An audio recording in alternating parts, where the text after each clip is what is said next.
It's been a whirlwind couple of years, that's for sure. My name's Laurie and I'm 27 years old, originally from England.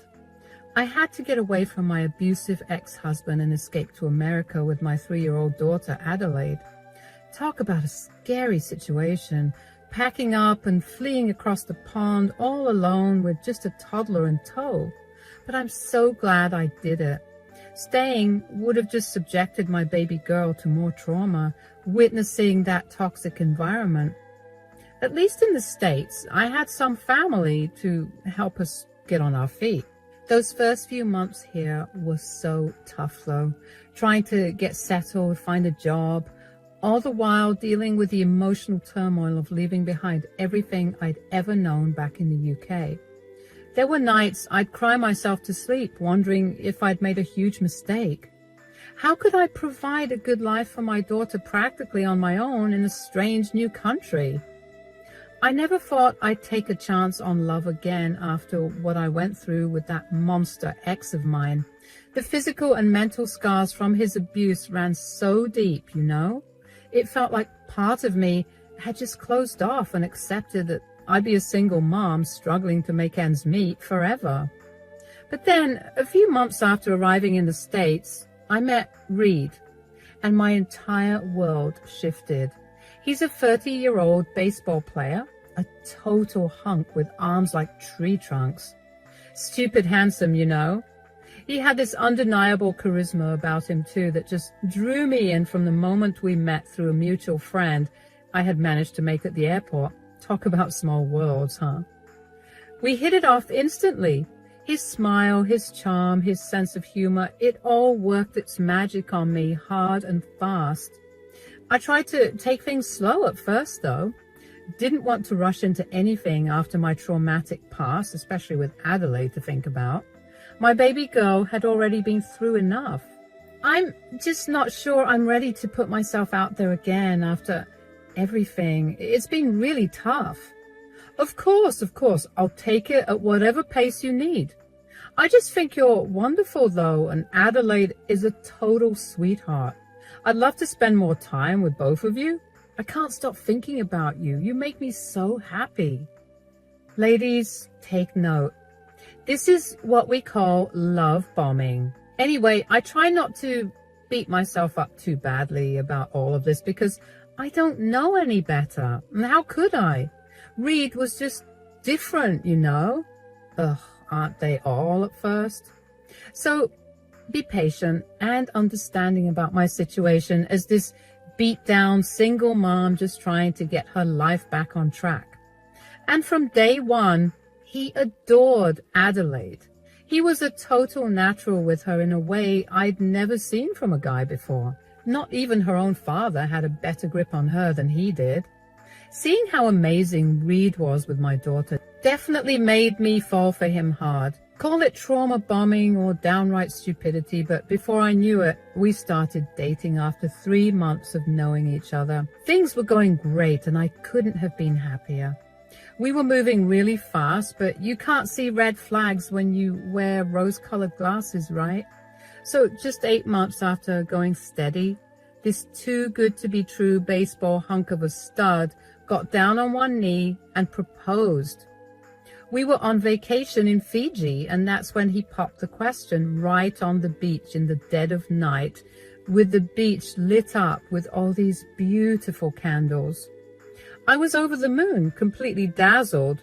For the first time, I really felt like I could have a family I'd always dreamed of, a loving partner and a stable home for Adelaide. I mean, I couldn't be a single mom forever, right? I didn't deserve that, and neither did Adelaide. When we arrived back home from our little vacation, his mother greeted me with beaming eyes.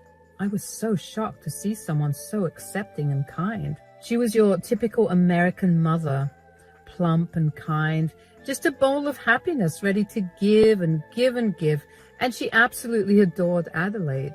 She would always take care of her, which is what she did when we went to Fiji. And when I came back, Adelaide was as happy as could be, telling me that she enjoyed her time with her Gram. Gram? Oh, couldn't you just die? She's such an adorable sweetheart. She started calling me that after you two left. Oh, bless her heart. Soon she'll be calling me Daddy. What? You proposed? Oh, Reed, you said you'd do it when I was present. I wanted to see the look on her face. Sorry, Mama, that was the plan, but, well, I just couldn't help it. I just couldn't go one more day knowing that I didn't claim her as mine. My fiancé, and very, very soon, she'll be my wife. Oh, my goodness, I'm still reeling from everything. I just can't believe that you'd want to be with someone like me. Well, you better believe it, baby. I'm in this for the long haul. You're everything to me. I can't believe I met you, but I'll thank my lucky stars every day. We moved right into Reed's gorgeous house right after the proposal. I thought that it was high time I stopped leeching off my very gracious aunt who was taking care of us. I wish I listened to her when she told me that we were moving too fast and that I should be careful. Maybe I wouldn't have gotten into this mess, but you live and you learn, I guess. Everything seemed absolutely perfect at first. He showered us both with so much love, affection, and thoughtfulness. Not to mention gifts, a whole truckload of gifts, especially for wee baby Adelaide, who just couldn't get enough toys. I'd never experienced this before, so I was lapping it all up. We started planning this lavish wedding ceremony, and his pro baseball career was really taking off too, especially when we were out and about being snapped occasionally by some paparazzi. He had some worries about making it big, considering he was already 30 years old, but I believed in him, and he was doing everything in his power to put himself out there and make people know his name. But I didn't care if he was going to be the next Babe Ruth. I was just deliriously happy with my man, you know, like I'd finally found the light at the end of a long, dark tunnel. That's what made the truth about Reed and his mother so hard to accept when I discovered it, and why I was completely blindsided by the whole sickening thing. It all started when I was on our home computer one random afternoon, just trying to find some remote job opportunities online or build a hobby I could monetize, like a blog or something. I still wanted to have my own income stream, some sense of independence, you know. Well, I pulled up the email app without thinking, since Reed had left it open after using the laptop earlier that day, and that's when I saw it. A bunch of emails from his mother, Gail, that just made my blood run ice cold. She kept going on about how she knew ways to get rid of me, talking all this sickening smack. My heart plunged straight into my stomach reading lines like that. It brought me right back to those darkest days with my abusive ex, when I lived in constant fear of setting him off and suffering his rage. I started shaking uncontrollably, feeling sick to my very core, because in those emails, Gail talked about planting false evidence to make it look like I was an unfit mother who abused sweet little Adelaide. Her whole plan, which apparently Reed was in on too, was to turn him into a single dad caring for his daughter alone. Why? So he could be rebranded as this upstanding all-American hero in the public eye instead of some washed-up athlete with a troubled past. Don't you see, sweetie? This works out perfectly. We'll start now so that when the time comes, let's say in about a year or so, the judge won't even entertain any idea of giving her any custody. By the time we're done with her, she'll wish she was back home with her baby daddy. We need to be careful about this, Ma. This could go really bad if we don't think of every single step. Don't you worry, sweetie. This is going to work out just fine. She's so gullible, too. What sort of woman would sign her life away to a man she hasn't even known for a year? What did I tell you, Mom? It's the glitz and the glam. She thinks I'm swimming in cash, but she won't know what hit her when she sees me on a yacht while she's rotting away in prison. Apparently, my future mother-in-law thought positioning Reed as a sympathetic single father would be amazing PR that could revive his baseball career. Just crazy. She wanted to cover up some old drug charges Reed supposedly had by totally flipping the narrative, making him out to be this beacon of virtue solely dedicated to raising this kid after his wife, me, was outed as an abusive monster. Can you even believe that? Using an innocent child as nothing more than an image ploy. It made me feel disgusted. For most of my life, I'd been the one abused and mistreated, the one cowering in fear, but not this time. I wasn't just going to sit back and let them try to take my baby from me based on a bunch of twisted lies.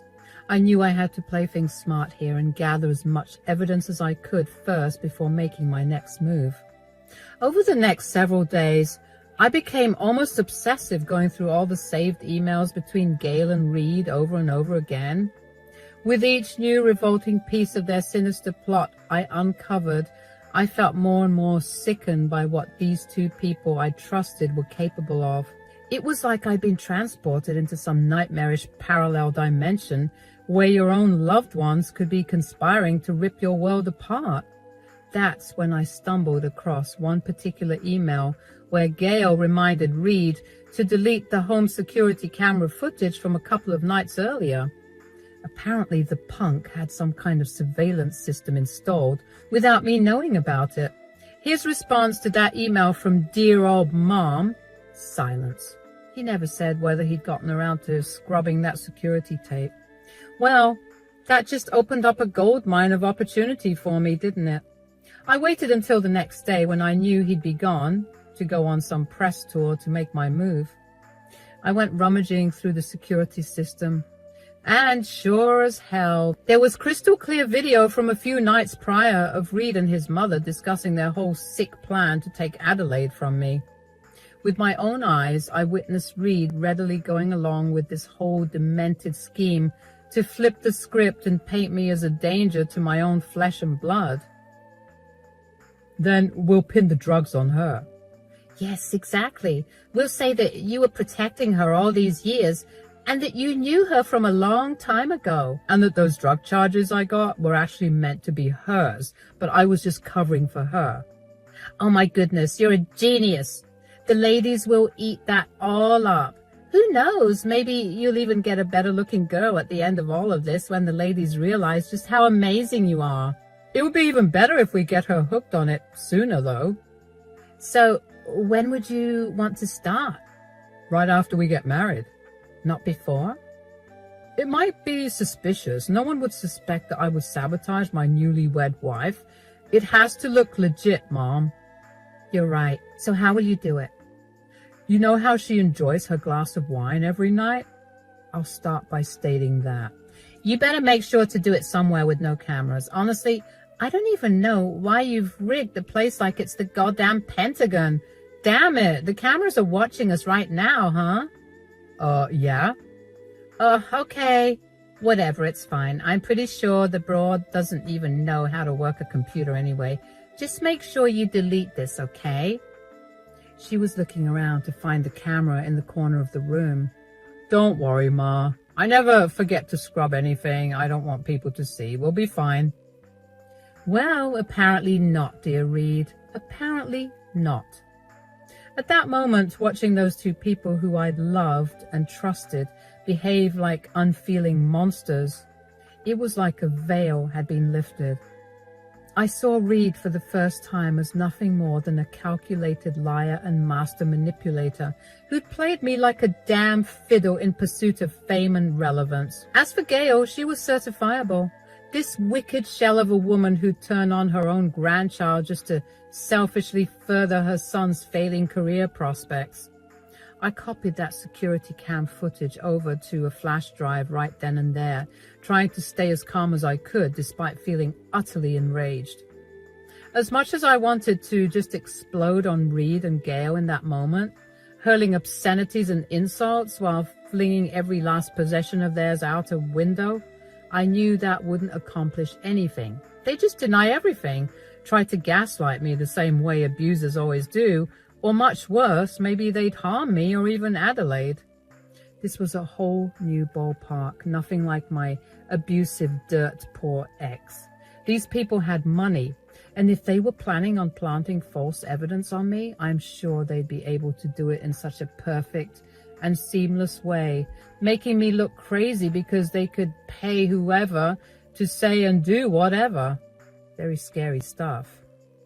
I needed to catch them red-handed somehow, get this vile pair to openly admit to their twisted scheme in a way that could never be disputed, a way that would completely destroy their credibility while proving my innocence beyond any shadow of a doubt. It was risky, but I started formulating a plan that would expose them as the depraved liars they were on an enormous stage. Our engagement party was coming up in a couple of weeks, an event sure to be attended by dozens of Reed's teammates, managers, various media people covering his baseball exploits, assorted family members, and whoever else. So in those days leading up to the party, I tried to act as normal as humanly possible around Reed and Gail. As hard as it was, I put on a brave face, pretending like nothing was wrong whenever they were around Adelaide and me. I didn't want to risk spooking them at all, potentially causing those snakes to try and move in desperation before I could pull off my expose. Finally, the night of the big engagement bash arrived. My nerves were basically shuttered window blinds at that point, but I had to keep up the facade of a beaming, excited, soon-to-be bride in front of the guests. My heart was pounding out of my chest, but I knew I had to do what I needed to do if it ever meant escaping. I wasn't going to wait for it to get worse like last time. It was time to make those two pay for the unforgivable hell they tried to put me and my daughter through.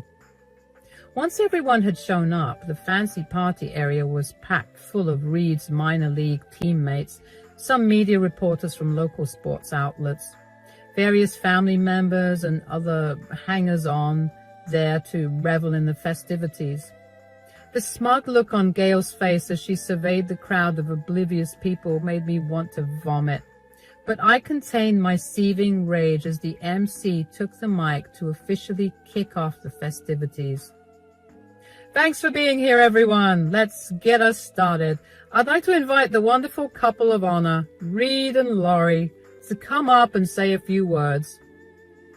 With a big fake smile plastered across my face, I grabbed the mic first before Reed could react. I told the guests, actually, before we start the speeches, I have a little surprise I've been working on for my wonderful fiancé, a special video compilation, if you will, looking back at our beautiful love story so far.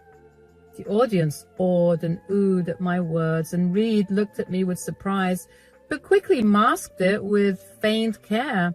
But after knowing what I knew that this was all just a facade. It made me sick to my stomach. Gail also looked a bit surprised, knowing that this wasn't part of the schedule. I'm sure they thought that I was that obsessed with him, making a lovey-dovey video because they were my saviors, but they didn't know what was coming. I went to the media booth that held the MC and the DJ and passed the flash drive that I had been holding on to dear life for the last couple of weeks. It was finally time. Those first few damning seconds began playing out of the speakers. Gail's shrill voice, crystal clear, callously talking about all the messed up things they had planned for me and my daughter, how they were going to falsely paint me as an abuser and try to take Adelaide away.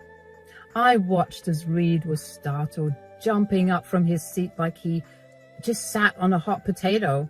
Everyone was listening intently to what was being said. Some were chuckling uncomfortably, thinking it was an act or something, so I had to clarify. Not too long ago, I discovered the real reason why Reed and Gail were just over the moon excited to be part of me and my baby's life.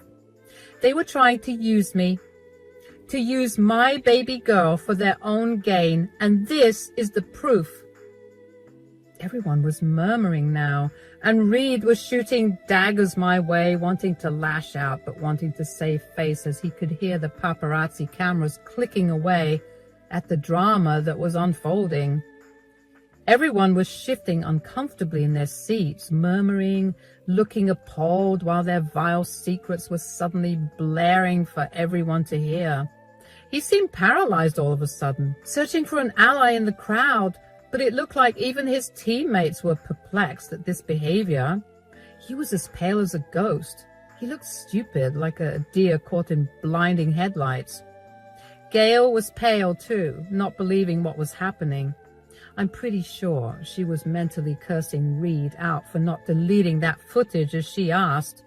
I guess somewhere in dreamland she realized something, because that's when Gail finally snapped out of her stunned trance and gunned for the booth, trying to unplug the screen that was held up and shut the whole thing down.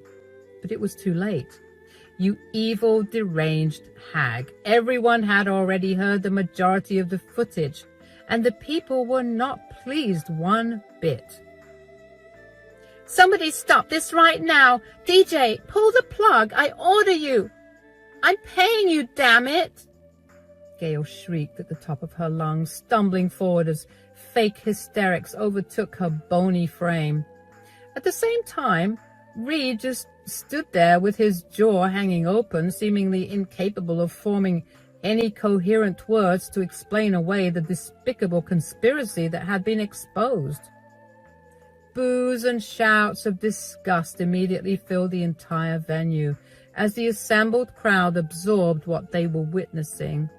The up-and-coming hotshot baseball star with his ever-loving and supportive mother revealed as total frauds who had been planning to set me up as an abusive mother just to cover for Reed's tarnished reputation. People started loudly accusing him and his mother of being grifters, con artists, and abusers. It wasn't looking pretty.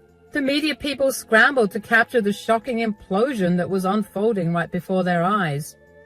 I just stood there, a satisfied grin spread across my face, as those two repulsive snakes I'd somehow fallen for had their true appalling colors bared for all to see. The celebratory mood at the engagement bash was officially in the gutter. Nice job, you heartless sociopaths. Reed finally seemed to regain just enough of his senses to attempt some half-hearted, last-ditch damage control. It's just a prank, everybody. You know me and my mom. We're just joking around. We would never do that. Come on, dude. After that clear-as-day recording, did he really think people were going to buy that laughable excuse? Not a chance. Get out of here, you freaks! A gruff voice hollered from the back of the crowd. That kick-started an all-out descent into total chaos as the party devolved into an uncontrolled riot seemingly within seconds. I guess nothing is off limits in the days of cancel culture, hey? The people were essentially forming a mob, and they weren't going to stand for this blatant misogyny and hatred. Furious guests started flinging drinks and whatever else they could get their hands on at Reed and Gale, while others tore down decorations in a mad fury at having their trust so violently violated by the celebrated couple. I'd never witnessed such a frighteningly unrestrained display of public outrage in my entire life. No less at an engagement party. To be fair, it was mainly the paparazzi who were causing the ruckus, no doubt trying to dial everything up because they knew that this juicy story would hit everyone hard in the tabloids and websites tomorrow. It was like somebody had pulled the pin on an anarchy grenade and the entire venue had instantaneously descended into chaos. Gail was reduced to nothing more than a shrieking, crumbling mess in the middle of it all, shouting incoherently at the MC to shut everything down while scrambling to avoid the torrent of garbage raining down on her, her fancy updo becoming increasingly frazzled. Reed clearly saw which way the wind was blowing and tried taking off, but it was no use. All eyes and all lights were on him, and he was left there blubbering like a fool, trying to come up with some BS excuse on why he would prank me like that. Just pathetic. I stood there proud, holding my baby, making my way towards a quieter area because little Adelaide was getting scared, understandably so. Social media people tried following me to ask me some questions, but I simply produced another flash drive I had stashed away with all the emails I had collected from those idiots. They promptly left me alone to scramble to find a computer so that they could see everything. For once, I didn't have to look over my shoulder, worried about suffering more abuse or not being believed when I tried revealing the ugly truth. The damning evidence had spoken for itself, blasting Reed and Gail's deranged lies out for the whole world to finally see. I hurried back home to pack what little belongings we had. Leaving everything behind and calling my aunt, I finally felt relief, like a weight had been lifted off my shoulders. A weight that had been there for far too long, really. The constant stress and fear of having to walk on eggshells around toxic, volatile people. Of having my reality constantly questioned and gaslighted until I started doubting my own self-worth. But not anymore. That agonizing cycle of abuse and manipulation had been shattered into pieces like a skipping record finally being smashed and broken. I was free. Adelaide was safe. Those were the only things that mattered. In the days and weeks following the engagement party implosion, the fallout was about as messy and protracted as you'd expect.